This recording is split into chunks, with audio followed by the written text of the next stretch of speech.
right, Melanie, thank you for joining me today. Yeah, I'm happy to be here. So you are a female men's coach. What got you into this line of work? Honestly, I feel like it was a bit of a calling, Hmm. and I actually started out working on solving the problem of sexual abuse in the Jewish Orthodox community, Mm. which is Okay. extremely niche.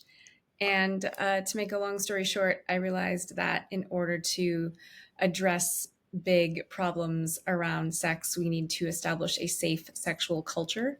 So I switched to a little bit of the other side of education and prevention rather than Hmm. addressing sexual trauma, which is a little bit entertaining because I still address sexual trauma.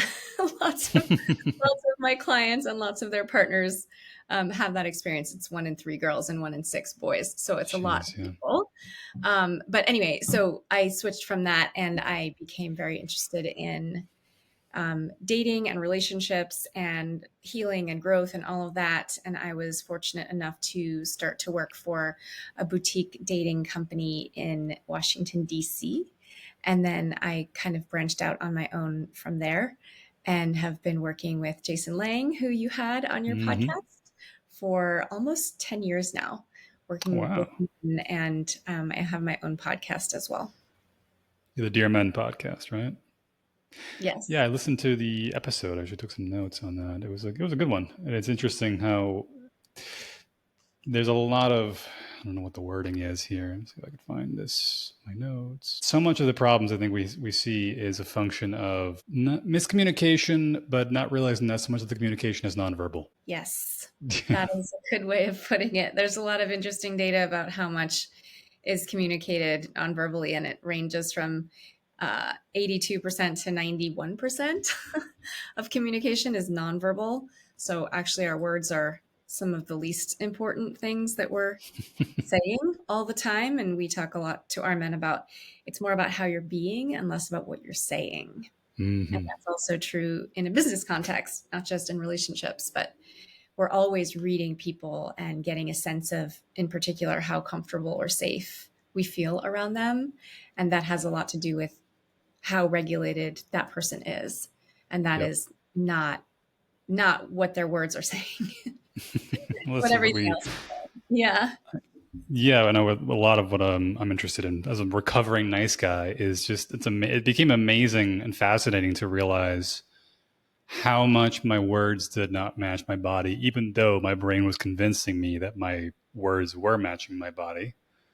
And then you end up involuntarily triggering people's guards, their defense mechanisms. They're kind of like they're not sure what it is, but they know something's off, Yeah. and it kind of gets chalked up to intuition. It is true, and so much of it is going on behind the scenes, neurologically, subconsciously, and we really don't respect that enough of recognizing how much information we're taking in without realizing we're taking information. Yeah. That's a good way of putting it. I think that's also, I've noticed particularly true for my neurodivergent clients that Mm. sometimes they're not being received the way that they're trying to come across. And it can be Mm. really disconcerting to kind of have people react to you in a certain way and feel like, I'm not sure what just happened or why, why they're responding that way and feeling a little bit out of control. Like, I don't know what to do about this. And I think that's one of the um, deeper aspects of the work is coming Hmm. into alignment and congruence so that how we are being is in alignment with what we are saying, and then the responses that we get from there tend to be a lot different. So with neurodivergence, are you referring to anything and everything between ADD, ADHD, all the way to functional autism and things like that? Yes, exactly. The autism spectrum and ADHD in particular are the ones that I'm thinking of. Do you notice it more so in? I think the rates of ADD and ADHD in boys have been going up dramatically in the last couple of decades for a whole litany of reasons associated with the schooling system and the way we're raising young boys. But very often it's the men who just are not picking up on what they're giving off and they're thinking it's normal, it's functional, it's healthy, it's whatever. And then that leads to this unintentional feedback loop of I'm trying to express one thing, my body's saying another thing. It's confusing the person. They're not responding the way I want them to, which causes me to get angry, which is causing another trigger to defense, and then it just loops until the person either the relationship explodes or the person just walks away, and then you don't Yeah. even know what the hell happened. Mhm. Or you get lots of first dates, but you don't get a lot of second dates, and you don't know why that's happening. And you feel like you're connecting, or you feel like there's rapport, and then you're not hearing anything. I think things like that can be really, really, really hard, especially if it's happening over time, over years of time. It can feel like this is hopeless. This is never going to change for me. And I think that's one thing that I would offer to anyone listening who feels that way is that I have witnessed remarkable transformations in the men that I've worked with and friends of mine. And just all of this is shiftable. Growth is always possible, and it can happen faster than you think. And I would be curious to hear if that's been true for you or in the growth of men that you've witnessed as well. Um, yeah. Yeah, for my own life, for myself, I've heard people say I don't know, I want to say this, it's almost like a frustration towards this perceived ideal of what they're supposed to act like, how they're supposed to be. My cat is like right on my desk, right below the camera. So hopefully she doesn't knock anything over. She's very fussy and she's like, I want attention. You're going to give it to me. Kind of, so I'm hoping she just sits there and doesn't mess with you might see her tail go up once in a while. But yeah, men having this over indexing on half of healthy masculinity, I guess is the way to put it. And the way I see it is like you've got nice guys, you've got bad boys, and the thinking is like I have to be one or the other. It can't be both. You can be both. You have to learn how to tap into those energies at the right time in the right place.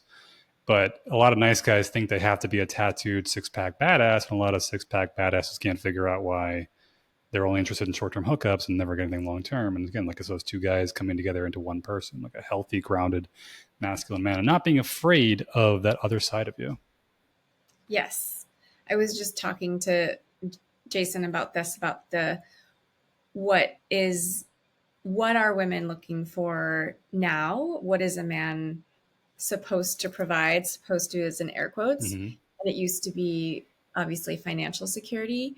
But now I think that emotional resonance, emotional attunement is one of the things that we really want from men, and also healthy polarity. And those are Yeah. both, right, different sides of the same coin, which is care and love, but care and love with I want you. It's not just Yes. care and love.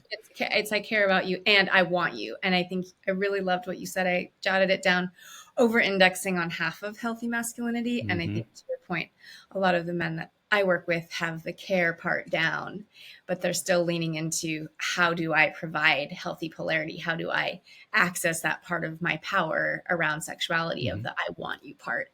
And for a lot of, I think, the men that I work with, it's about fear of coming off as creepy, fear of being that guy, fear of being humiliated as a Yeah. pervert. And so it's kind of like, well, then I won't bring any part of my sexuality forward because I never want a woman to feel unsafe. That's been Mm-hmm. something I've realized in working with men, is how much that is front and center for so many men, that they don't want a woman to ever feel unsafe with them. And so they've contorted themselves into this position where they don't reveal any of their sexuality, Mm-hmm. and then they don't get the results that they want. So there's a Mm-hmm. little bit of a catch-22 there, but the core of it is a very giving, generous, loving desire to be a safe man in the world for women and others too. But I'm specifically thinking about women. Yeah, I just finished reading a book recently. It was quite literally called Dead Bedroom Fix. It's basically talking about, like you've been in a sexless marriage for a long time. What do you do? And a lot of it kind of revolves indirectly around nice guy behavior. Like you're people pleasing, you're not being authentic, you don't take care of yourself, you don't prioritize yourself, you have no hobbies. You're basically another child in the household that she has to take care of, and it's triggering mommy instincts and maternal instincts, turning her off sexually, and then wondering what the hell happened. And I just came to this idea the other day, and I really like it because most of my content, I'm trying to lean in the direction of explaining why this is happening more through like a scientific lens rather than a more abstract, like the masculine, feminine. Yeah, there is, but there's also like neuroscience and evolutionary Yeah. psychology behind it, and getting guys to come and understand it from that perspective. Yeah. But I think there's an idea there of respecting the cave people that live in the back of your brain. That it's like the guy who wrote the book, he actually mentioned he was divorced once, but his second wife once he figured everything out, his second wife is like a really high end doctor, and she makes like 4 times as much money as he does, but she's like all over him because he understands like when I take care of myself, when I have hobbies, when I like we go out to dinner and we were playful and we're fun, and then it's just like we kiss and hug in public, we do some crazy shit behind the scenes, but we understand it's like respecting what does the cave woman want to see, what does the caveman want to see, while simultaneously acknowledging that today's day and age, women are going to be in a different position of financial authority and power, but at the same time, it's possible to create conditions in a relationship to honor both sides of those coin. That's of that coin without pushing again over indexing on one side versus the other. Yes. Yeah, because it's so important, right? We want to feel wanted. Women want to Mm-hmm. feel wanted. We want to feel desired. We want to feel that passion and that heat and that drive. And so if you've completely taken that off the table as a man, I've taken my passion and my drive and my heat away because I don't want to scare women. Well, then you got to bring some of that back because that's Yeah. actually really wanted and desired. And I think that's the whole balance of for a lot of men. It's like, how do I do that and have her feel safe? I don't know how Mm-hmm. to do that. I don't know how to bring my caveman forward and have her feel safe. And so they feel kind of stuck and Yeah. stymied in the middle of that. Of like, I've never, I don't have a lot of role models for that. I'm deathly terrified of her feeling unsafe and then me being humiliated in some way. I think the Mm. more I work with men, the more I've realized how much that fear is present of really, you know, having a drink thrown in their face, but more than that, being called a pervert or being called a creep or called creepy, or that fear runs so deep that it really is a process of reclaiming their power and their masculinity and their drive and their desire and their passion, because it has been so denigrated. And for some men also, they grew up with moms or dads or both or siblings who kind of reinforce that part of you Mm. is not okay, or don't be like your father, or things like that, that it's being sort of passed down. And it can be, that cycle can be broken. It doesn't have to stay Mm-hmm. that way. It took me a long time to really get on board with the your childhood affects your adulthood thing. It really did. And it's so funny how often I see it and I talk to guys or I have friends of mine who are just like, I don't understand why X, Y, and Z. Like, what was your mother like? Oh, she was this. And you just see it mirrored completely in the relationship. And a lot of it is so unconscious.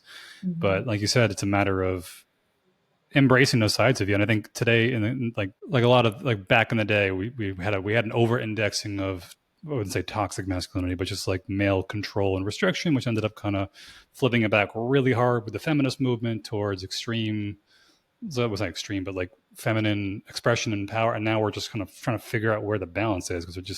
relationships are just exploding left and right. And a lot of what I see online tends to be very short, quick answers to very complex problems or what's going on. It's just like, oh, like a lot of what I just had this thought the other day. And I'm curious what your thoughts about this. Like, I think the like something like the red pill movement or like MGTOW, men going their own way, is like a collective grieving of romanticism. Mm, It's almost mm, like people are now upset that we saw behind the curtain. And there are just certain behaviors that men will just find attractive involuntarily what they want to, women will find attractive as well. But rather than attacking and demonizing it, why don't we learn to work with it in a healthy way? mm. Yeah, that's well said. A collective grieving of romanticism. And I think it is true that the rules used to be clearer and cleaner and easier, um, but they came with a ton of limitations. And now Yeah. we've been liberated and we're trying to find our way through. And that's what I think I keep coming back to, is that there are so many men that want to get it right, and not because they want to be perceived a certain way, but they are kind men. They want to get it right because they are kind men. They will actually want to get it right. How do I do Mm-hmm. this and have her feel safe and have her feel wanted? And um yeah, it's not just like, oh, I want to do it to prove that I'm some kind of something. It's like, no, I genuinely want to get it right. Like, I want to be in a healthy, satisfying, fulfilling relationship, and I don't Mm-hmm. really know how to do that. Mm-hmm. So that's, I think, part of why we've seen so many mentors, for lack of a better word, or people coming into that vacuum of a space and trying to help men find their way. I actually just finished, I don't know if you've heard of, there's a book called Of Boys and Men. Yeah, And I read it a couple months ago. Yeah. yeah, I'm like three-quarters of the way through that, but I think that's a very important book for anyone out there that Hmm. cares about boys and men, especially if you're raising boys. I think Oh if yeah. anyone out there's raising boys, I think you should probably read it, regardless of how old they are, because I think there's a lot of shifting dynamics in, Generation Z and Gen Alpha that's coming up behind them, and just the role, that place in society for men. I think there is so much changing at the same time, and we haven't really caught up. And it's important, I think, for a lot of us to have empathy around that, and to kind of just be mindful of what's actually occurring for a lot of boys and men, which is, where is my place? How do I do this? Yeah, it reminds me. It's multi-layered. I could talk to that topic for hours. I've got this whole crazy grand unified theory I'm still trying to put on a whiteboard into one piece about this whole situation to be able to figure out how do we healthily reclaim a dynamic, assuming mostly heterosexual couples, that allows people to really kind of lean into who they want to be without simultaneously going back to the 1940s. And even then, when we say traditional, most people think traditional. They hear the word traditional, like, oh, the 1940s is what people want, and then when they want a wife who just stays home and a husband who works all day. But traditional is really more like, what was our caveman ancestors doing, and why? And even around certain, like, interesting topics, we'll talk about like certain topics and certain jobs back in the day. When we talk about like women cooking and cleaning versus men providing, and that was pretty much what was done for a variety of reasons, not because we were collectively trying to suppress women or encourage men to do crazy shit. It was more because men just evolved physical capacity for hunting and, hard laborious things. And tasks like, knitting and cooking and taking care of children was multitask oriented. So you're able to contribute in ways, and it was collectively the two of you together were able to actually add to the whole collective, to the tribe in total, to be able to figure out how do we let men lean into a masculine role that makes them feel fulfilled. It also makes their partner feel fulfilled, while letting women do that while also still contributing to the world in different ways. Like, a big one was really interesting learning about this, that we didn't, prior to, I think, women coming to the workforce, we really didn't quantify to the degree that we do female contribution to like global GDP and things like that. It was referred more to like the shadow economy. So it's like they'd be, cooking, cleaning, and maybe like they were doing sewing or like hand weaving or things like that. These were things that we needed, but we didn't go out and buy them per se the way we would, like, oh, I'm going to go trade some cattle and sheep for my guy, the farmer next door, for some food. But there were things that were and nowadays with women's essential liberation through technology, through things like just like feminine products and whatnot, through cooking and cleanings now can be like dramatically reduced and simplified. Washing clothes and things like that was mostly a female. Now it's just throw it in the washing machine and walk away. All that untapped intellectual capital that women were all walking around with is now being put into the workforce, which is fantastic. But then again, this question of, if women are skyrocketing past men, but subconsciously that cave woman is still looking for that guy who's a little bit above. How do we create that dynamic without pulling them out of that spaces they're in? Yeah. Yeah. Where is the balance? And I think one of the things that I really like about the way we're living now, or the phase we're in, there's a lot of things to be terrified about as modern human beings, but I think there is a lot of liberation as well. Like, I can think of two couples that I know that are, conscious couples doing their work, and both cases the man does all the cooking for the household and most of the cleaning, not all the cleaning, but most of the cleaning. And in one case, he is staying home with their child. She's almost 2. And so he's the primary child care provider as well. Um, and they have great polarity. They Mm-hmm. have great sex. They have a great relationship. He provides those two things that I was talking about, right? He provides the I want you polarity and the sexual heat. But he also provides emotional resonance and the ability to really listen deeply and attune to her. And they have a great relationship. The reason I bring that up is that he wanted to do that. They wanted to Mm-hmm. do that as a family. And we live in a culture now where that's socially acceptable. They are able to take the roles that they want to take, rather Mm-hmm. than the roles they have to take. And in the other case, both of them work, they don't have children yet, and he just loves cooking and he's good at it. And she's terrible. She's terrible. Like, I mean, not that the food is bad, but like she'll forget to preheat the oven, and so it'll take an hour and a half, and she's just not good at it, but she's great at taking care of their finances, and she contributes to their Mm-hmm. household in other ways. So I think it's really beautiful now that we can come together as human beings and say, what are your natural skills at where you're strong, and what are my natural skills where I'm strong? What do we want to do? And then we get Mm-hmm. to make a relationship that works for both of us, um, rather than just having to fit certain roles and all of the restriction that comes along with that. I think that's really exciting. And I think that's why there's a lot of kind of pioneering that's happening I think, in modern relationships. Um, like we've never really been here before in the same way, at least in the West, in this iteration of where we are now in our cultural evolution as humans. So some of it is cutting, I would say cutting edge, right? I think that a lot of polarity work is cutting edge. We've never really had to think about this or talk about it or create sexual heat or fire or passion in the same way, because a lot of life has been about survival for a really long time. And now it's about more than that, especially partnerships, relationships, love. Yeah, as a woman, I mean, I was born in the early 80s, and women in the United States were not allowed to have credit cards in their own name before 1974. Mm-hmm. That was less than 10 years before I was born. So I'm very aware of my freedom and independence and capacity to take care of myself and exist as a person in the world. Making her own choices is still very new.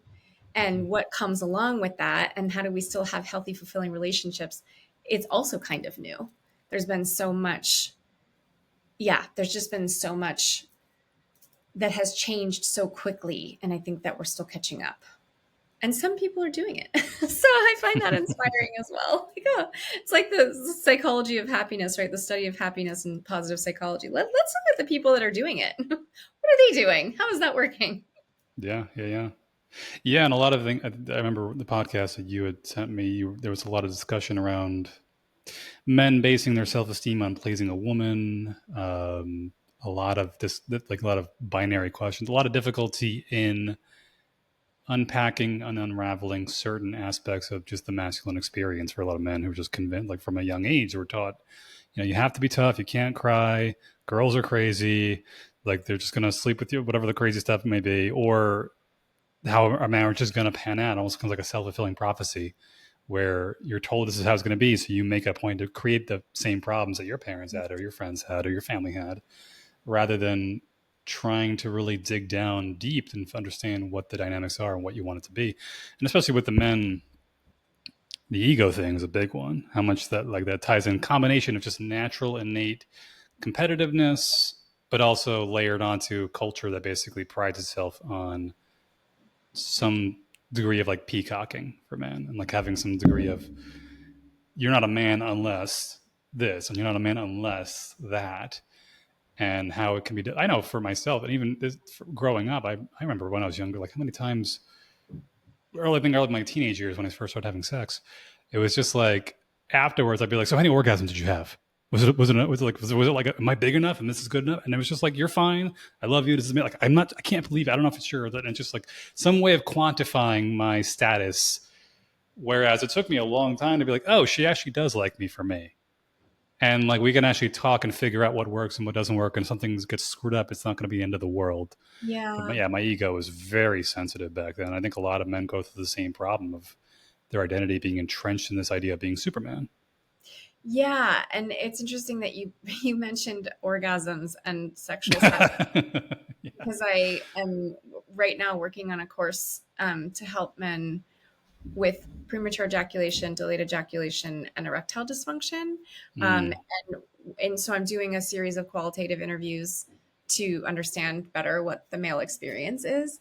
And one of the interviews I did with a man who's Indian American, so he's lived in India and he's lived in the States, and he said that for him, there's a lot more pressure in the U.S. around I'm only a man if I can sexually satisfy mm-hmm. my woman partner.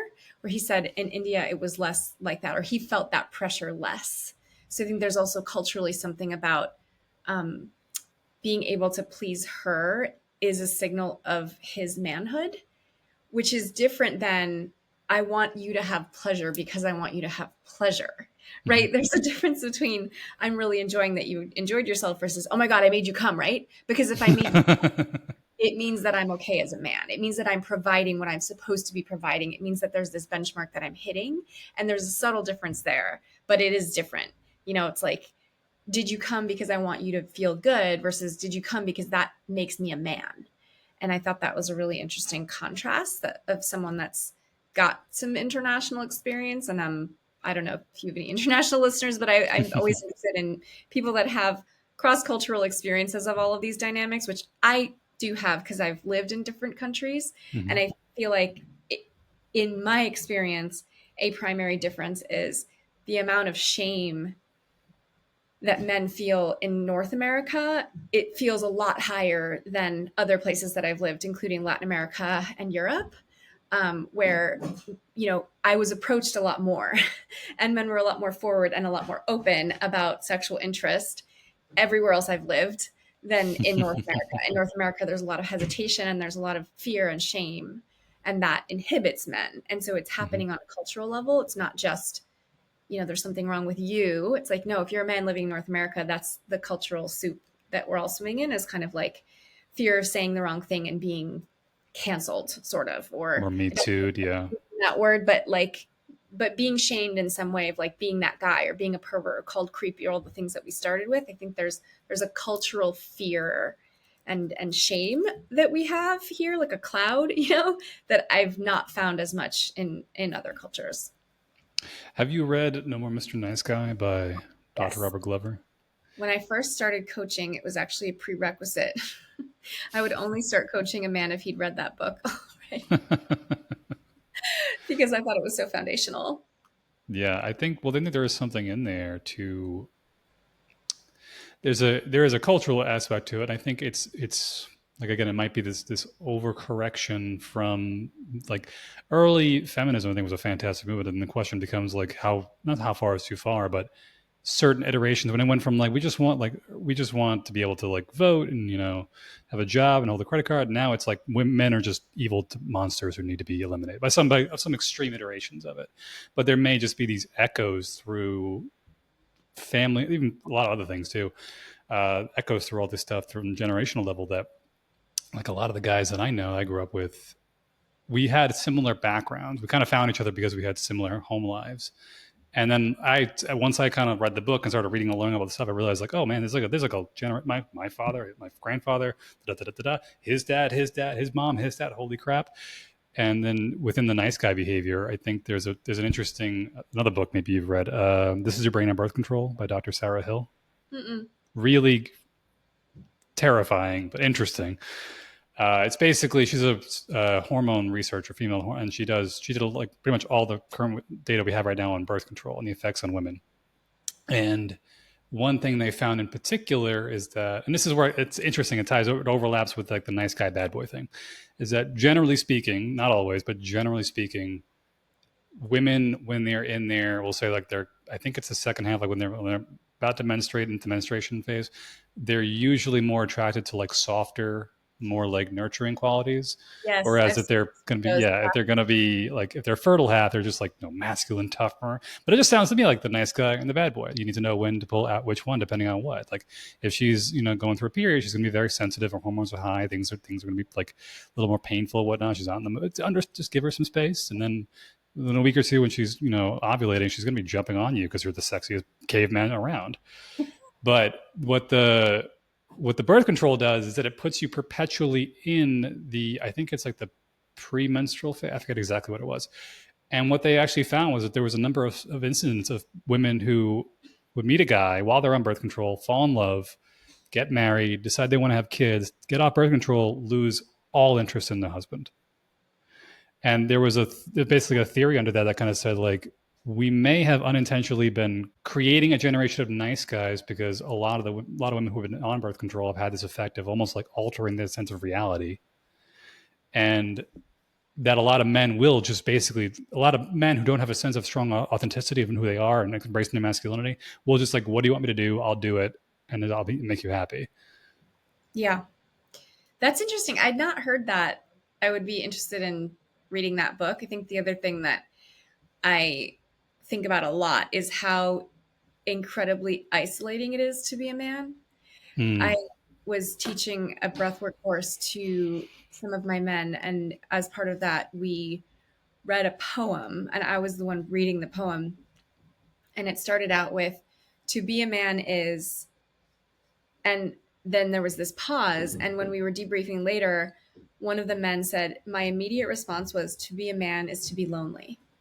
mm, And when I think about the structural ways that we live our lives now in isolated homes and apartments, we were never meant to live alone. And the ways that that leaves men in particular vulnerable to deep loneliness hmm. is deeply problematic. Yeah. Um, I'm a very strong advocate of communal living. I myself live with 6 other people in a group house. I've founded 4 group houses over the course of my life, and I'm interested in co owning. And I'm attending a festival on co housing and social housing in Ireland later in the year. And that's in part because what I see in a lot of the men I work with is that they are just so lonely and isolated that their woman partner is their whole world. And so, of Yeah. course, they're going Yeah. to do anything that they can to maintain that relationship and preserve that relationship because it's the only close relationship they have. It's the only place with safe intimacy in their lives. And one of the things I think we don't talk about enough is that it's pretty easy to make friends when you're young, when you're in school, and especially in high school and college there's a lot of people around. And even in your 20s, people are hanging out and you've got your friends. And then this thing happens where people pair off and they get even more isolated. And then their friends are married with kids and they all of a sudden don't have close, intimate friends. If they even did, right? If those boys and young men were sharing authentically and deeply and vulnerably with each other, which in a lot of cases they're not. So Hmm. there's just this progressive isolation that happens for men. And I think that's really important to include in the discussion, right? It's Yeah. not just about, men wanting to please their woman partner. It's that the risks are so high. And one thing that I see repeatedly in my work is that as men get plugged into a community of other men where they can be their true selves, show all of themselves, including their vulnerability and all of the things that you were talking about related to the ego, and see a bunch of other men's hands go up like, "Oh yeah, me too," right? That phrase "me too" came from that exact moment of, "This Hmm. happened to me." "Oh, me too, me too." And there's something really powerful about that as human beings. And you can see, or I watch the men that I work with, their spines actually become straighter over the course of the work. They find their backbone and they find their power because they Hmm. don't feel alone anymore. And I think that's something that I think about a lot is this is not a matter of willpower. It's not about willpower. It's like bringing in more connection, bringing in more support, and then seeing what happens. It's not just do it better, try harder, Yeah. figure it out. It's more complex than that. And there were so many more ways that we were all connected when we lived communally. And there are Yeah. important ways that we need to get back to that for a whole bunch of reasons.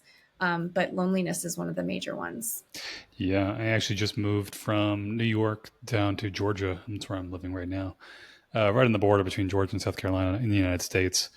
And a big part of the reason for the move, I was making great money, but like most of my good friends that really had a good sense of like what they wanted to do with their lives or wanted to like, get married, family, kids, all nine, they moved down here for a variety of reasons. New York was just getting crazy expensive. But there was a point where I kind of came to this realization of like, I'm never going to be able to really find a meaningful relationship or this or that or happiness if I just don't get a healthy community around me first. I think a lot of guys, this is that flip that happens at over indexing, where they try to turn one person into a village instead of trying to build or find a village for themselves. And they don't Yes. realize that in itself becomes a turnoff because it was never one person's job to be everything like that. And you Yes. really should have like friends, family. In a way, too, it's interesting. There is a mutual parenting that goes on too, and you have people in your life that you're going to have days where they're going to lose their shit and have a bad day, and you become their father or their mother, and then days where you lose your shit and they become yours. That we I think a lot of guys, maybe women differently, because women tend to be generally more social naturally, and they find networks pretty quickly, whereas guys tend to go lone wolf very quickly. But yeah, since I moved, my God, my mental health skyrocketed. And it was one of those things you didn't realize how depressed you were until you actually got out of it. And I just feel 100 times better. I had a lot of trouble with dating back in New York. I'm already back on the dating apps. I never got like, coffee dates lined up like crazy. Like it's going good, but it's this domino effect of realizing what's really missing. Oh, like you need a community. Not to Yes. mention with a lot of guys, this is something I think is funny. It's like the fastest way for a person to trust you is that someone else that trusts them knows them too. So I'll have guys who are just trying to figure out how to, get a girlfriend, this and that. It's just like, well, do you hang out with your friends? She's like, well, I have like one friend. We see each other once every 2 weeks. It's like, okay, so if you find a woman and she's like, oh, what do you do for fun? Oh, I sit by myself in my basement or my house like that immediately is a red flag. Not for some malicious intention, but it's really more of like an old evolutionary biological warning sign of like, did the tribe kick him out or her out? Why? There's something that might be a reason that like, why wouldn't they have some friends? But then again, it mixes with modernity where we're making this horrible mistake of thinking that social media can replicate healthy social interactions when it really can't. Your brain knows a difference. There's a Yes. world of difference when you're there physically in front of somebody versus just shooting them a text or over a phone call versus like actually seeing their face, feeling their body, feeling their energy. And we can say it's energy. It's like, maybe you can get a little bit like woo woo with that, but there is something authentic to how you can't like crying over the phone is not the same as like crying in somebody's arms Yeah. or getting a hug or hearing somebody's proud of you and seeing their body's reaction to it. And Yeah. the longer you go, I think loneliness is one of like the number one killers among other things of people nowadays. More interconnected than ever and lonelier than ever. It's crazy. Yes. They say that it's the equivalent, feeling lonely is the equivalent of smoking 2 packs of cigarettes a day. And I think that's an interesting comparison because I do think that it has some compounding effects over time. Mm-hmm. So if you are lonely for longer, then it compounds.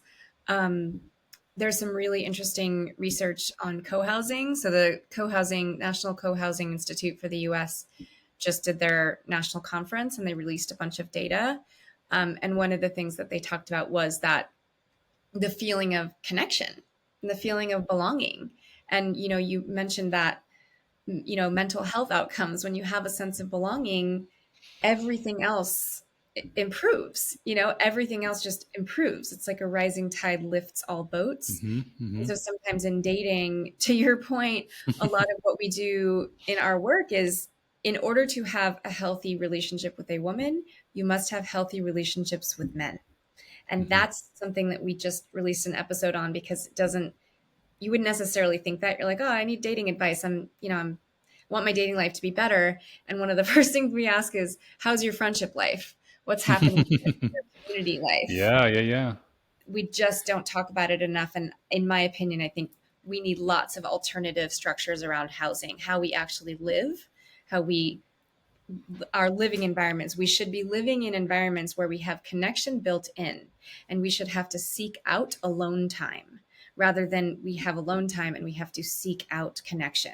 We have Yeah. that flipped. It shouldn't be that way. We should be living with people. And you mentioned parenting. I really liked what you said about parenting. I parent you, you parent me. Chosen family. Chosen family is a concept that I've become increasingly more passionate about because also a lot of my clients need to set boundaries with their bio family, particularly parents, sometimes siblings.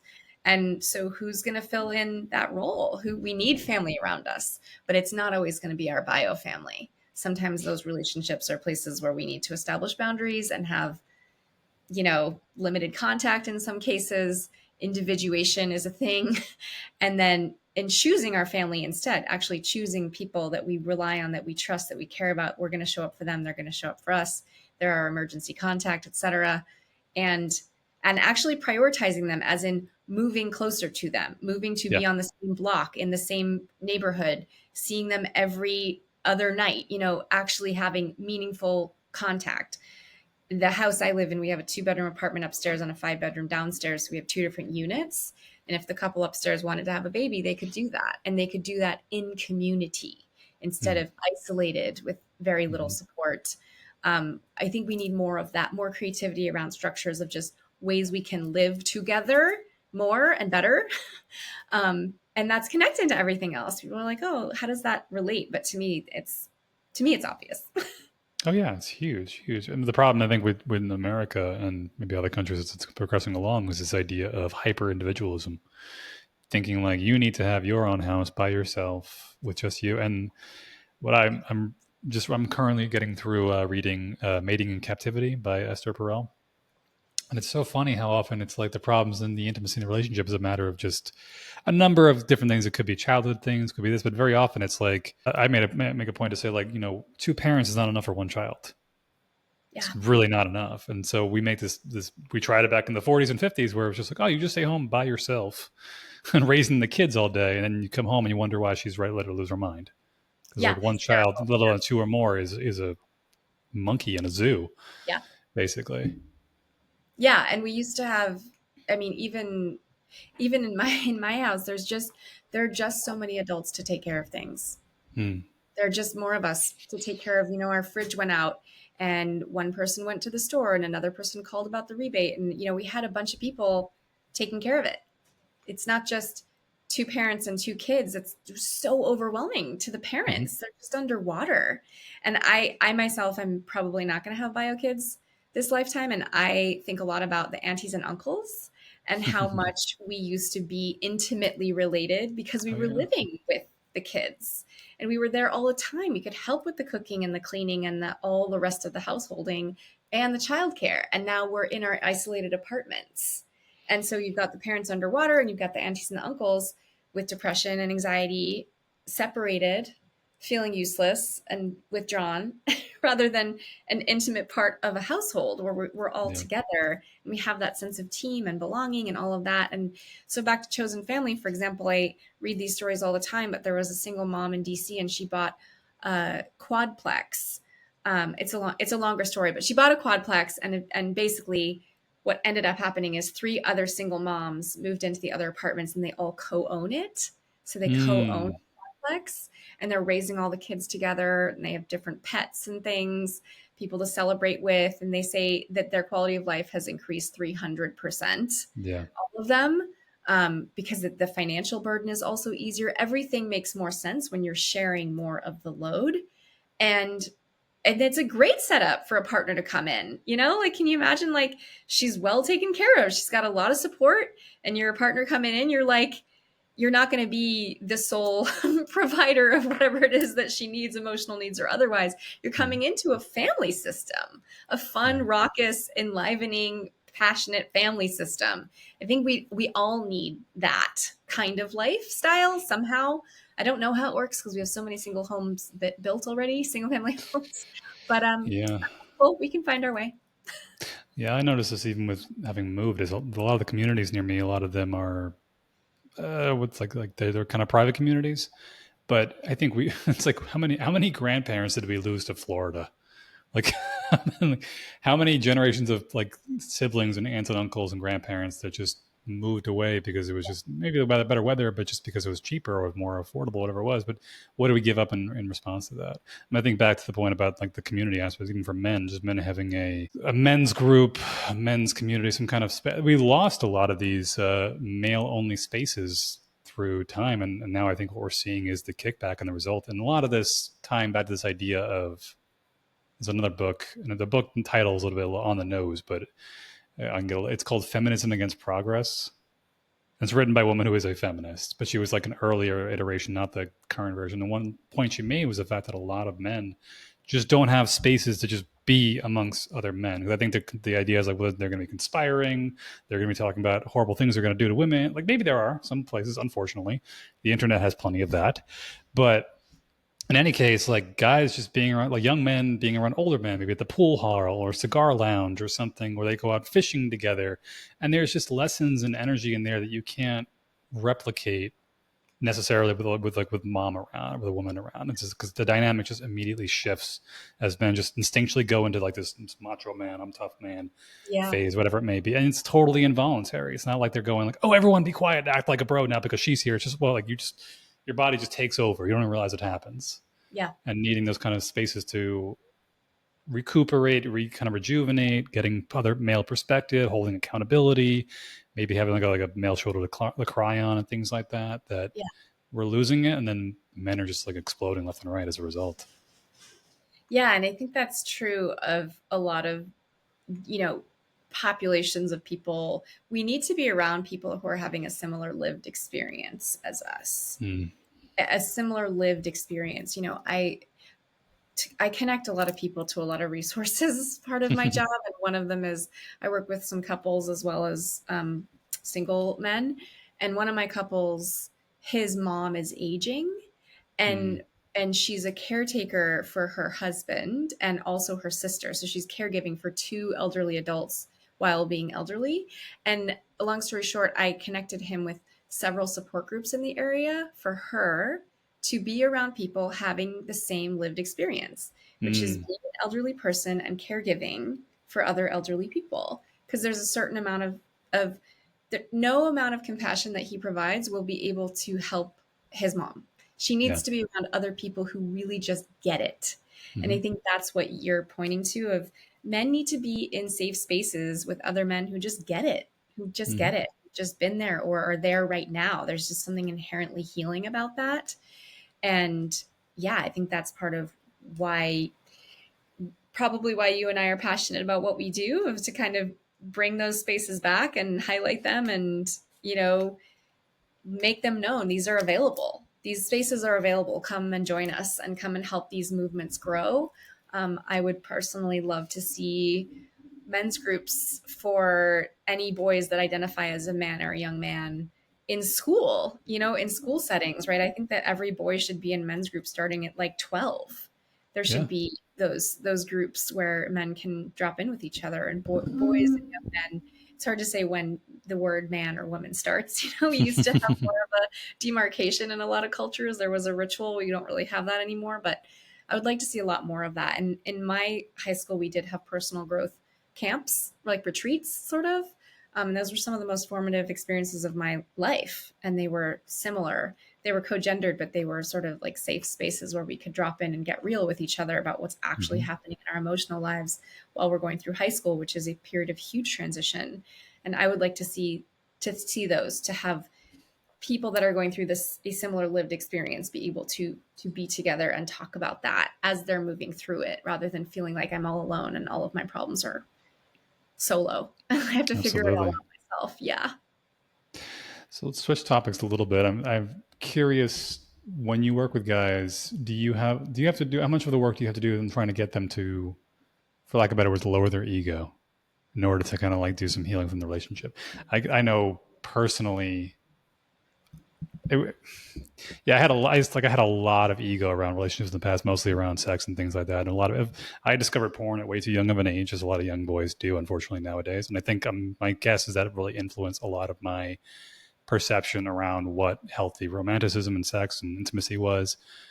But getting guys to let go of these, or reframe these thoughts and feelings around what is like it gets, because I think men tend to be very, what's the word, like instruction oriented, like what's step one, what's step two, if I do this from this particular angle she's going to have a porn level orgasm right every time, okay, that's just hit the button, we're done, cool, we're no, it's like there's so much more around that.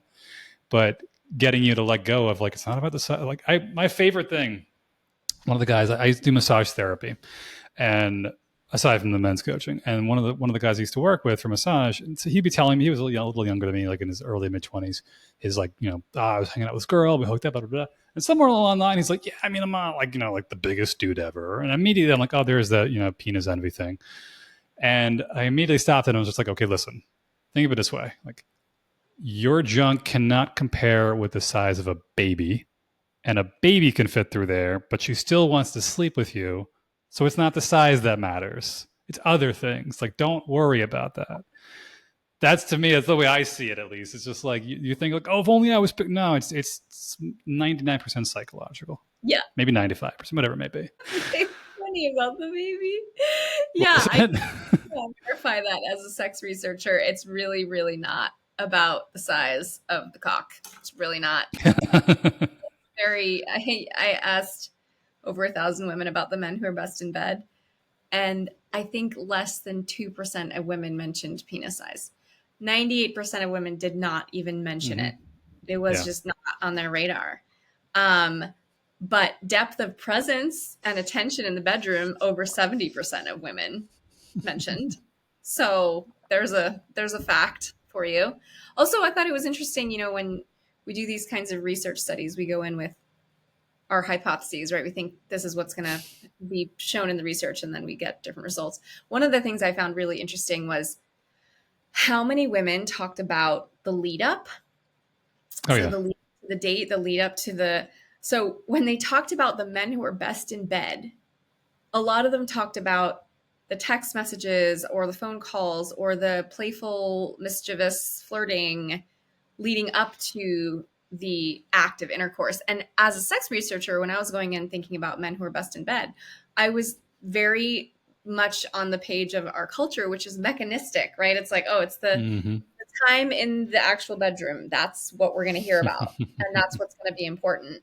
And it wasn't, like some women talked about that for sure, but a lot of women talked about the lead up, the build up, the anticipation.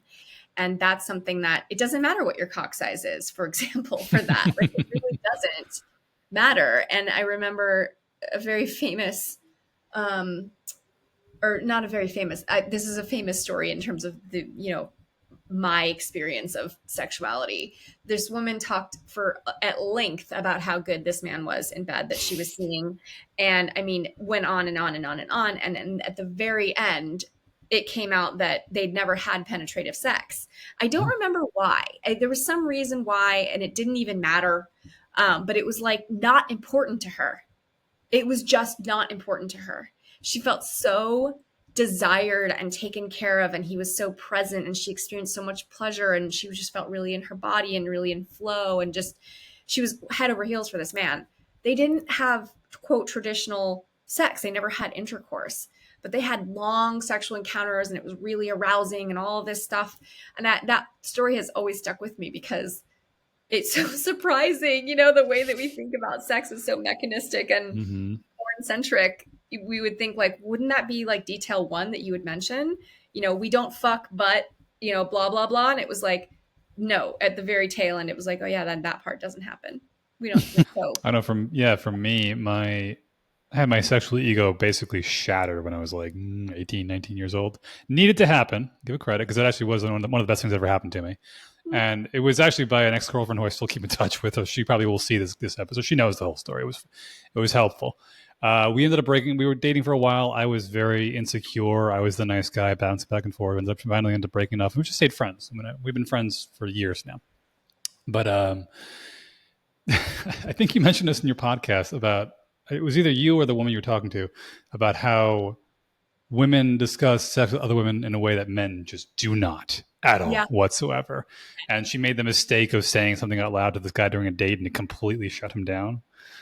yeah, yes, Yeah.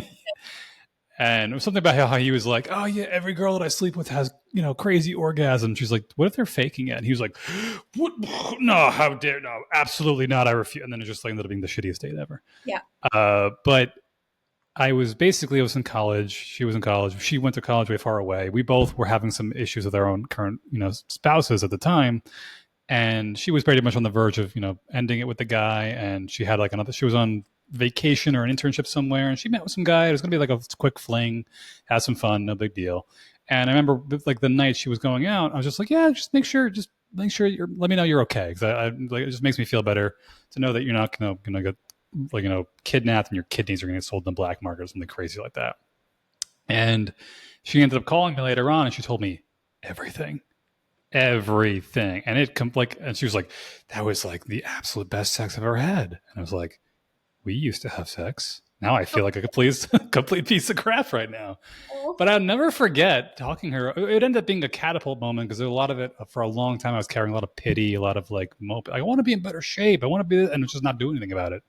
And that finally, like that night, I was like, I'm doing something. I'm going to the gym tomorrow. I'm buying protein powder. I'm going to start hit like I'm buying P90X and getting crazy good shape. I just needed to just break this old identity I had. And it ended up catapulting my life in great ways from there. So I thank her for that. But I remember asking her, like, what was the secret? Like, what was the thing what did he have, just like the holy crap? Like, what was it exactly? Did he have some magic technique or something like that? I'll never forget that. She said, it's like, it felt like no matter how hard he tried, He couldn't get close enough to me. And I've carried that for a year. I told other guys about this, and they're like, dude, that was like a fucking magic bullet. Like, I don't know. Like, I just really made it feel like I really tried to just, with my girlfriend, my whatever it was, just like really trying to just let her know I want every inch of her, and she just fucking loved it. Holy crap. Yeah. But it was just there, right there is that idea of like, is it a matter of having a 12-foot dick, or is it something? No. Like, how present or how much are you paying attention to her? How much are you in the room with her versus off Yes. somewhere else right now? Because you can pick up on it. You notice it. Any guy that's ever had like, like dead fish sex with a woman knows the exact same feeling as a man that's not present, that she's picking up on you. You're off somewhere else right now. You're not really there right now. Yeah. I was just talking to a man actually recently about arousal, and he said Mm. that um, he watches lesbian porn. So he's Mm-hmm. straight, has straight sex, but he watches lesbian porn because he feels like the women are really enjoying themselves. And when the women Mm. are really enjoying themselves, that's what's arousing to him. And I think in a similar way, that feeling of her having a really good time and being present in the moment is what is enjoyable for most men that I know in sex. And that moment of her being a dead fish or a starfish, sometimes, which Yeah. is also can be a trauma response, is, oh, she's not really here. She's not Mm. really here in the moment. And sometimes she's Dissociating. actually Yeah. dissociating. Yeah, that's actually pretty common. But that is not arousing. It's not exciting. It's not fun. I want to feel you with me. And that's Mm-hmm. something that I think is very encouraging about the sex research that I did. If I were a man, I would understand that the bar is very low. And that most of it has nothing to do with your penis size, how hard you get, or how hard you stay. It's actually a lot about everything else. And that's kind of a nice to have. Um, yeah, which is sort of brings us full circle to that discussion of what men think is important when it comes to manhood and masculinity is not what's actually important to women. I can't speak as much for the queer community, but I can speak for most hetero women are not prioritizing or valuing the same things that our culture says are important, or our culture says, the man box, basically, that's Mm. not actually what's attractive. And to your point, there is a certain amount of oomph that we want. We do want to feel your desire. We want to feel you coming for us. We want to feel that heat. We want to feel that drive. We want to feel that caveman, right? We want you to be in touch with him and to bring him to us. We want that. We don't want a neutered man. We don't want a man who has neutered himself. We want that. It's an and. It's not an or. And I think it's very astute what you said about like the nice guy versus the bad boy, and it feels like somehow you have to pick, and that is just not the case. Yeah. We really want both. That integrated man. That's the hottie with a body. Yeah, and I think within that, it's so much of it is just learning to. It's somewhat funny how much of this is. It's almost a sense of getting out of your head, letting yourself go on like a healthier autopilot Yeah. in a Yeah. way.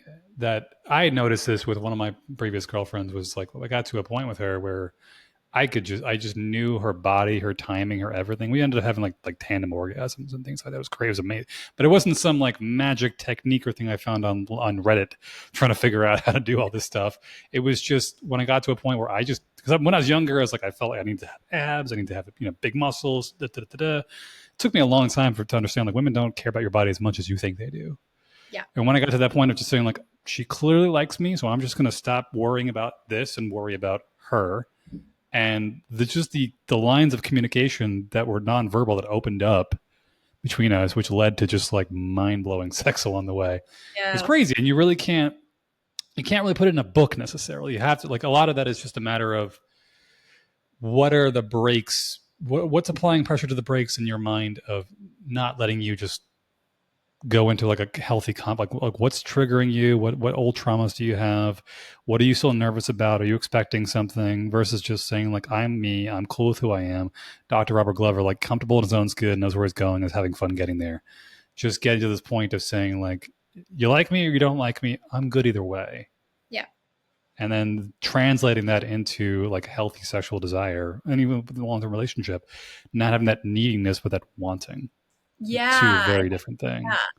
What you're pointing to there is instinct, right? Being willing to follow Yeah. your instinct and that's the thing is that masculine desire, masculine drive, masculine wanting, that's your instinct, that's your power, that's your life force, that's good, that's healthy, that's wanted on the other side. And I think there's so many men that just convince themselves that that's shameful or that's wrong or that just because they want sex means they're a predator. That's not how that Oh works. yeah. It doesn't work like that, but it's ingrained. They think that's how it works. No, that's actually healthy. Your drive is healthy. What makes you a predator is if you don't accept no, or if Yeah. you don't care about the other person's experience.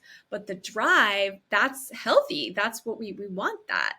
So I really love that story about, it sounds like yeah, you were willing to go for your instincts, to actually just Mhm. healthy autopilot, to your point is just like, I want to do this. I feel the desire in my body and I'm going to do it.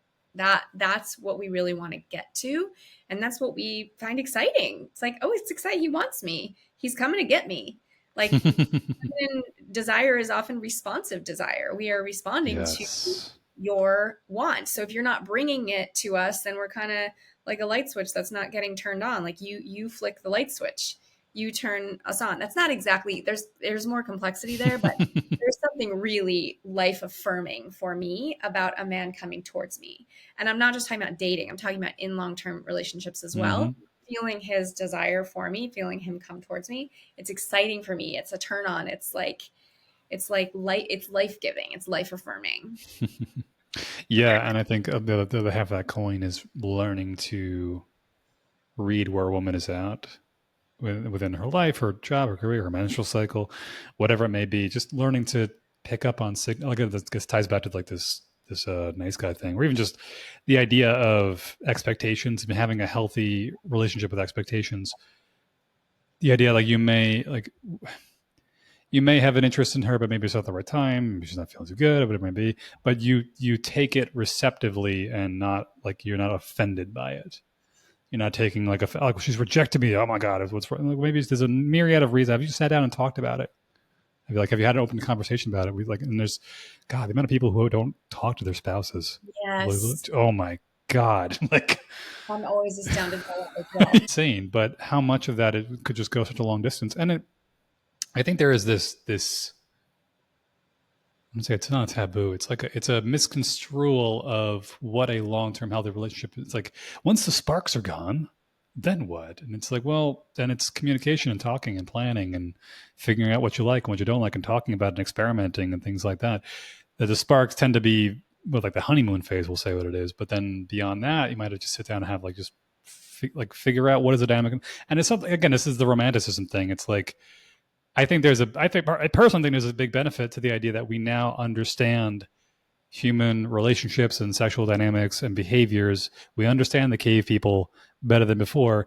That doesn't kill the romantics. It gives you an opportunity to structure the romantics, Hmm. figure out what it's going to be like. And it might be that like, all right, he's going to set up a date for me. We're going to go dress up nicely. We're going to go out and have a bottle of wine. Then we're going to come back and watch a movie, and then we're going to get frisky. I know exactly what's going to happen. Doesn't mean the cave people don't enjoy it. Doesn't mean you can't get to the point where like even though it's kind of planned out, you still allow yourself to just be flirty and playful and fun and kind of like dancing back and forth between that curiosity and a little bit of excitedness, and without going so far that goes into like dismissiveness and disassociation and shutdown. Yeah, that's why I think the all of the stuff around polarity work and all of the teachers, I personally really like Justin Patrick Pierce and London Angel Winters and their work in polarity. Um, I think that's part of why it's so interesting because there's a lot more consciousness and intentionality brought to the situation rather than, oh, I guess our sex life is dead now because we've been this many years. It's like, no, it's more like cooking together or something, right? Trying different ingredients or trying different and I'm not talking about just different sex toys, right? It's more nuanced than that. And I think that's why the ways that we embody different kinds of aspects of ourselves, what we want in terms of our sexual appetite, like you said, changes over the course of even our cycle as women, but over the course of our lives as well. Mm-hmm. So it's more about attuning to what is this season bringing and what is this Yeah. moment calling for. And that's why in my work I've talked about sexual range. So like the light side and the dark side of sexuality.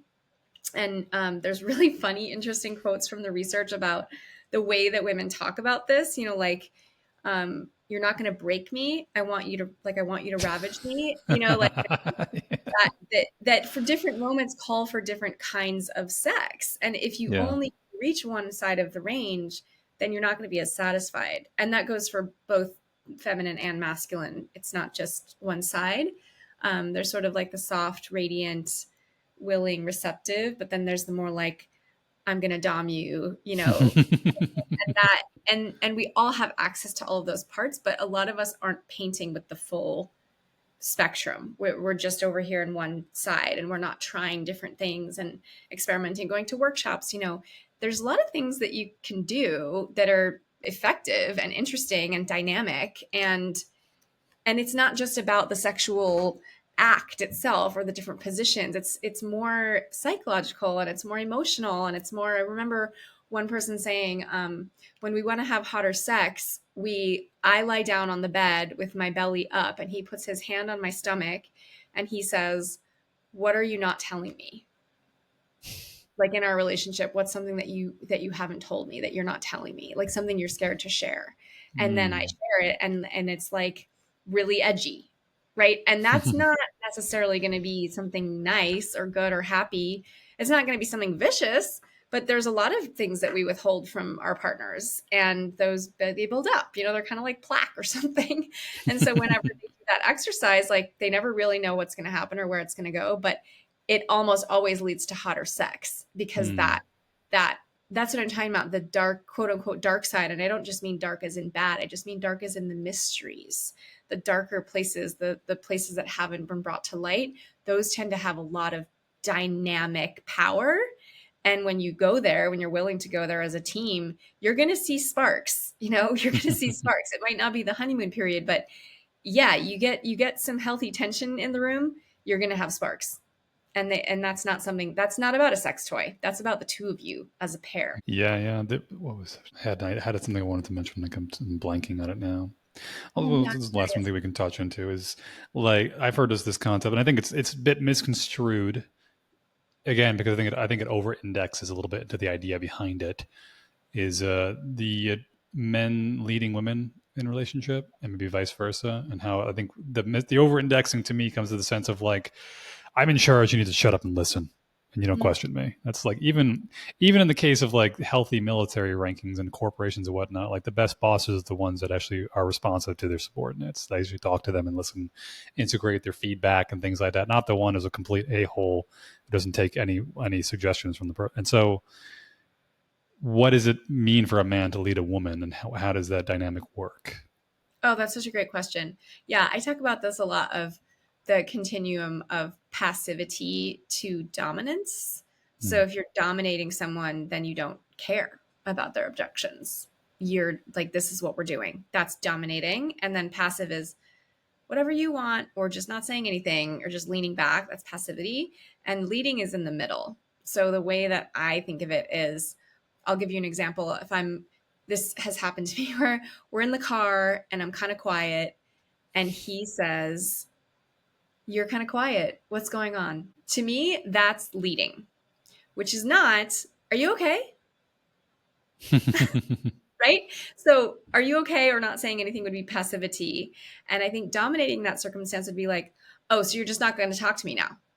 Right? Passive aggressive, yeah, yeah. That would be dominating. Leading is, "Oh, you're kind of quiet. What's going on?" What's going on is not leaving any room, right? It's like, I want to know what's going on.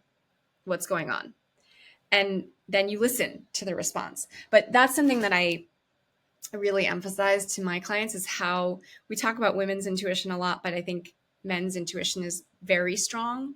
And a Hmm. lot of men that I know, they're very attuned to their partners, and they can really sense that there's something happening, but a lot of them are scared to talk about it. They're scared to bring it up. They don't know what she's going to say. Maybe it's my fault, etc. And so I think one of the simplest ways that a man can lead is, I sense the energy just shifted. What's going on? What's happening? How are you feeling? What's happening for you? Anything like that is eliciting more of her heart and more of her truth. And I think that's what real leadership is now in conscious relationship, is creating the container and inviting her into it. I'm creating this container for this conversation and I'm inviting you into it. I'm leading in that way. And that's polarity. That tends to generate polarity. And for a lot of women, they've never had a man. I can't tell you how many women I've talked to who are like, I've never had a man ask me what I liked when it came to sex, for example, because that's part of what I do with my men, is also train them around sexuality. And one of the like, hey, I'd love to talk to you about sex. Like, what do you like? What do you not like? And most of the time they have those conversations, they come back and they say, yeah, she said no one had ever asked her that before. Because I think a lot of men think I should already know this. Yeah. I should be Don Juan. I should already have it figured out. And if I have to ask, it means there's something wrong, which is not true, of course, because all women are different. So I think another way that men can lead is just like, hey, I want to get to know you. What do you like? What do you not like? What works for you? What doesn't work for you? Yeah. I think that's leading. So there's something about leading is inviting her in and also revealing where you're at. We were just talking about this in my community about day dates tend to generate less polarity than night dates. But a man can always generate polarity on a date. Like, hey, we've been talking. I've really enjoyed our conversation. I think you're really pretty. I just needed you to know that. I thought I would throw that in there. Revealing is also leading, in my opinion. So when you reveal what's on your heart or how you're feeling or truths that are kind of edgy, that's leading. And that tends to create more safety for her to step forward into. There's a lot of men that in my community who share and reveal on dates, and they're like, wow, that generated so much intimacy and so much closeness and a second date when I haven't been getting second dates before. So there's something about leading with vulnerability, which Jason talks about a lot, that I think is extremely effective and goes against the man box.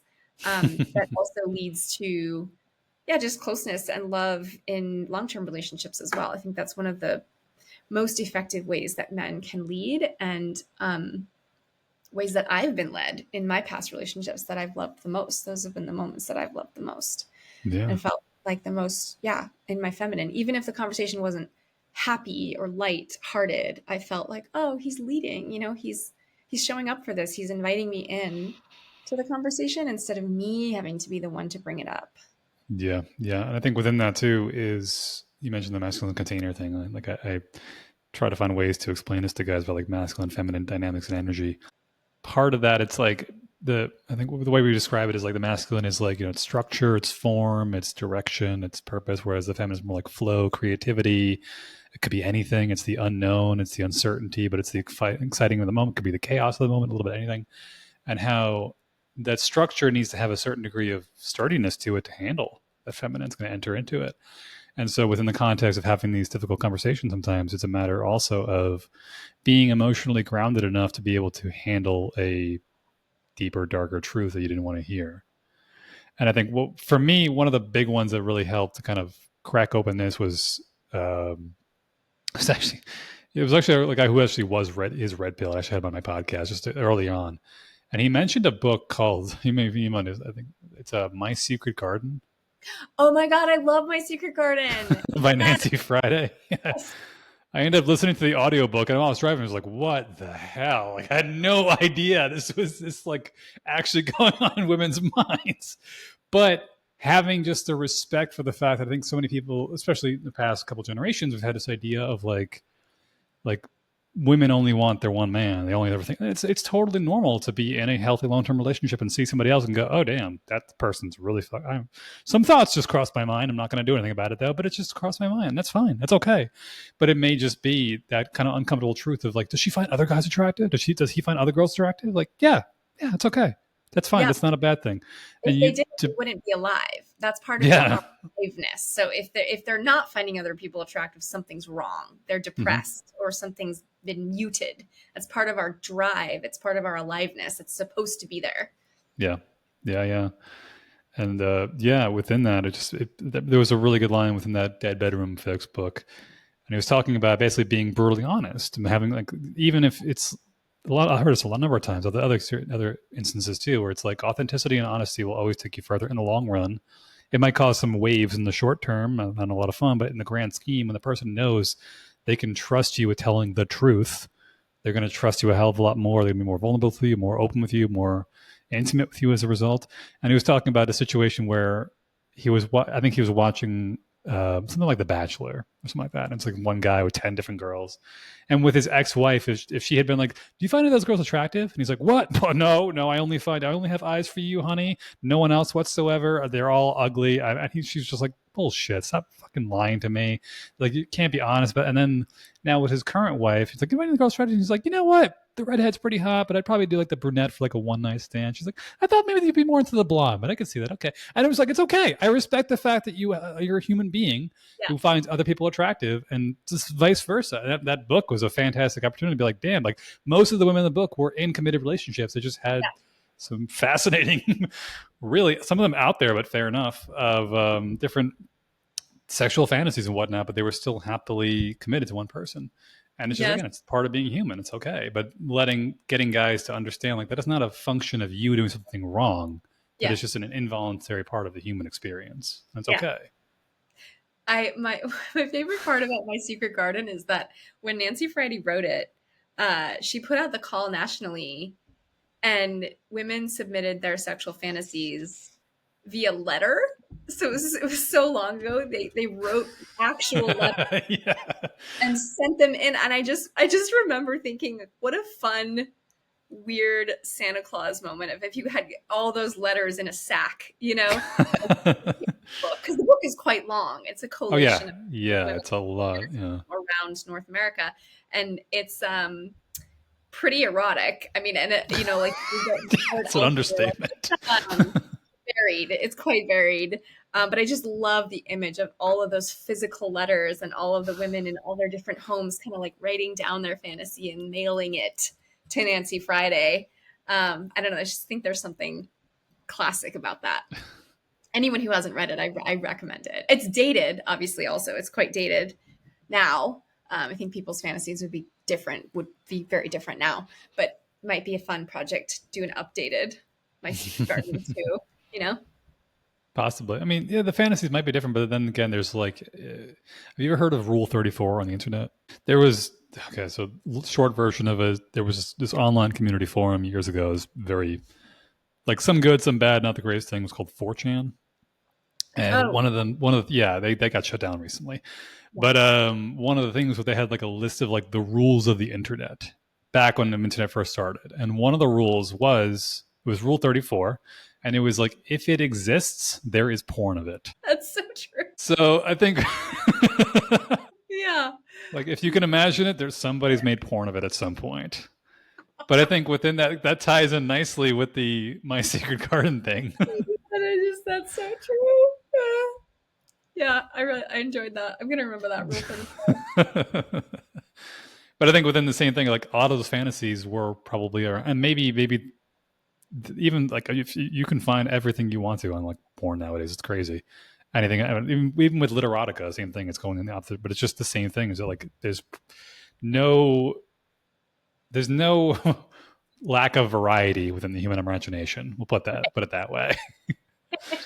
But being respectful of that fact, and it's okay with that. It's totally fine. It's just part of being human, and making sure to buffer your ego to a place where you're not less of a man, especially in the case of, we talk about men here, because she has some wild and crazy fantasies that may or may not involve you. Yeah. It's not something you did or didn't do wrong. It's literally just a function of human psychology acting the way it is. And this is the caveman, cave woman. I just finished reading The Evolution of Desire by David Buss. Mm, And it's basically makes a point to say, like, we basically evolved from very different dynamics of how we were selecting mates throughout history and time. mm, But now that we're aware of it, maybe this is the point I'm coming to, is like, we can actually use that to create a healthy container that allows people to have fulfilling long-term relationships while respecting those parts of our sexuality that might be in there. Like yes. role play, for example, is a fantastic way to saying, like, you know what, like, maybe for whatever reason I'm fantasizing about another person, so I want you to dress up as like a cop tonight, or you're a French maid, or you're this or that, whatever it may be, and you can have other people while still being you within the Yeah. relationship, assuming you're not going into something like polyamory. But traditional long-term monogamous relationships, like, you can have a lot of variety as long as you're able to keep your ego in check. Yes. You know? Yes. For anyone interested, we did do an episode on role play on my podcast, and it was very telling. Um, we did a girl talk on it, which is when I get a few of my women friends together, and it was interesting to hear the discussion about like, what if I'm bad at it? What if we do the role play and I suck as like a bridesmaid or whatever? And then the ensuing conversation. So if you've ever considered that, I think that might be an interesting one to listen to hear the Yeah. inside of like, oh, I want to try it, but I suck. What if I'm bad at it? And I think a lot of people have thoughts like that. And that's part of what stops them from even having Oh the yeah. conversation with their partner because they're like, I don't want to look stupid. I don't want to look stupid in front of them or feel stupid. And just, yeah, just talking about it, I think is helpful and taking risks, right? That's the thing is risk is sexy. Risk Oh yeah. that's the same thing with the hand on the stomach. Like, tell me something you haven't told me that's true. There's like, oh fuck, what if I hurt your feelings? What happens? It's like there's something about risk that's involved with polarity and heat, and it's all connected. The risk thing was the last thing that kind of came across my mind. Is especially with the men, we have I think we have a culture necessarily, but we have a lot of problems nowadays with men just not understanding what healthy risk looks like. And it might be the over-indexing problem again, that Yeah. we're kind of suppressing healthy male testosterone or expressions of healthy testosterone among young men, and creating like a healthy guide rail to what that looks like, and then realizing that like that behavior essentially is what your caveman is peacocking to her cave woman is your healthy tolerance for risk and what you might do. And it Mhm. could be something as simple as like just go up to approach her and ask her for how many guys I've talked to, just like how many women have been like, yeah, he asked me out a couple times and I said no, but he kept trying. Or like he took no the first time, but he didn't get like butthurt about it. He didn't lose his shit. And that was sexy. And then I said, hey, wait, no, come back. Actually, I like the fact that you like took rejection well, or something like Mhm. that. Instead of I think it's in the Evolution of Desire book. They talk about this instance of a woman who was a researcher, and she frequented these country bars, and she was attractive, and she'd have guys come up to her, ask her for a dance, and she'd just be like, no, I'm not interested. And they'd immediately get like really defensive and aggressive about it. Like, well, I'm not good enough for you, and I'm not your type. And it's just taking it as like, well, you took the risk, you lost in this moment, but the way you take it afterwards says a lot about you and your character and your tolerance for rejection. Mhm. And sometimes even within the context of a long-term relationship, you have the same thing. It's like, what are things that you are doing to take healthy risks within your life, within your career, within your relationship? Hand on the belly, like, taking the chance of being honest about how you really feel, whatever it may be, and then just putting that energy into the relationship in a positive way, within a healthy way, to then maintain that polarity and keep it going. Yeah. I really like that what you mentioned about how a man responds, really how a person responds. How a person responds when they feel rejected is an Mm. indication of how safe they are emotionally. Mm. So, and I use the word feel because it's not even when they are rejected, it's when they feel rejected. Mm-hmm. How does that person respond? That is the degree to which they are an emotionally safe person. Someone that has a robust nervous system that is able to handle that moment well is emotionally safe. And Yeah. someone that's more fragile is not going to be able to handle that well. I remember reading something of, I forget, there was a woman who was dating a man and they were playing video games or something. And he asked her about sex, or I can't remember what it was. It was like, oh yeah, I was wondering if you were ready yet. I think they'd been waiting to have sex. Like, are you ready to Mm-hmm. have sex? Like, how are you feeling about that? And she was like, no, I'm not ready. And he was like, okay. And they kept playing video games and the moment passed and it was completely fine. And later she said, that was the moment I decided I was going to marry him. That was the moment. Yeah. And I think it's that sense of, oh, this man is actually emotionally safe. I can share my truth. I can set a boundary. I can be myself, and he's going to be okay.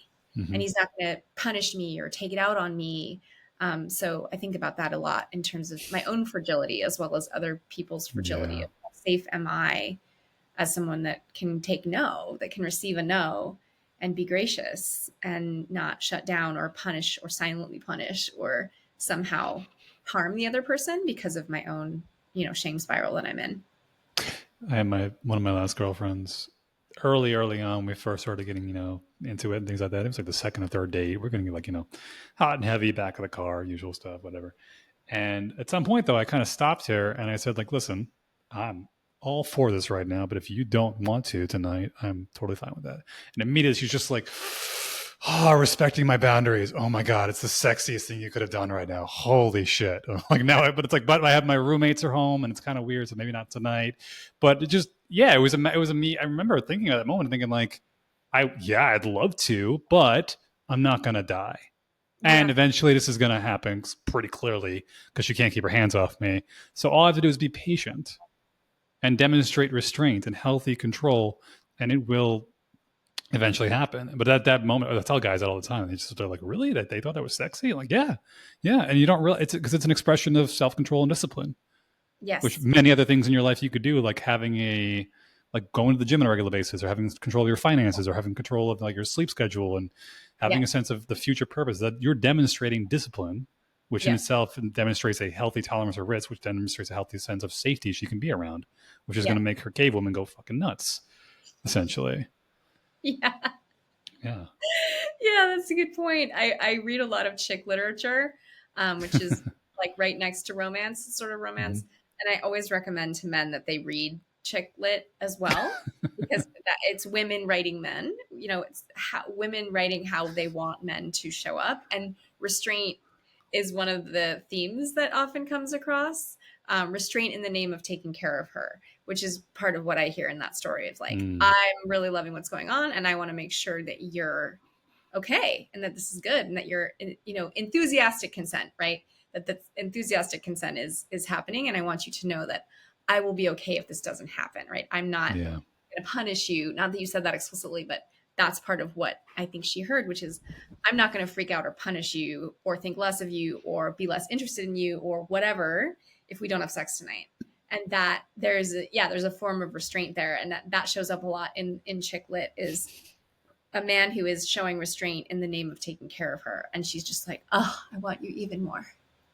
There's a really funny, I forget her name, but she writes like chick lit, I think, but I remember coming across on a YouTube short. What she'll do has these goofy things where she's pretending to type out a novel, but she's just listing off all the common stereotypes of all this type of like, you know, literotica and chick literature and whatnot, just like over the top expressions of these stereotypes. And one of them was like this super amazing guy that, like, you know, he could have had anyone, but he only wanted her.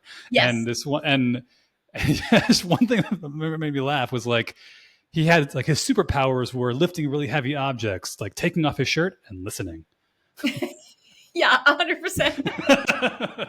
It's But it exactly just right. tells you right there. It's like, just take care of yourself, be a good, like, you know, be present and listen, and like you'd be amazed how far you can get. Yes, it's I'll so real. send it to you afterwards. I got to see if I could find it. It's so funny. It's so Yeah. real. It's so real. I really do think that's a helpful template though for a lot of men. And another thing that shows up a lot in chick lit is he's able to apologize. There's one rupture, at least one rupture, and he says, I'm sorry, I messed that up. And she's like, oh, I mean, not necessarily right in the moment, but there's this sense of, wow, a real man can take accountability. And that Mm. is deeply trustable. That's the moment when she's like, I want to marry him. Mm-hmm, She doesn't mm-hmm. say it out loud, but it's similar to that woman with the video games. Like, that's the moment when he can take accountability and show up and say, I'm sorry, I messed that up. And I'm here. I'm showing up, right? And I'm Yeah. here. And I haven't collapsed into a ball of shame. I'm showing up. I am a person. I make mistakes. I made a mistake and I'm sorry. And I Yeah. still want you and I still want to do this.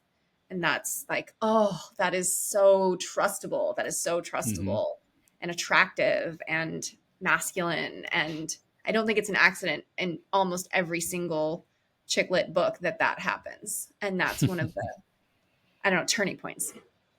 Yeah. Yeah. I think we've been a little longer than 5 minutes, but I love the fact that I'm the one that introduced you to Rule 34. Yeah. But aside from the bad jokes, where can we find your content? I'm the host of the Dear Men podcast, which is found everywhere podcasts are found. And my website is melaniecurtin.com. Um, and that's the things. Those are the Awesome. things. Yeah. Awesome. Melanie, thank you so much for your time today.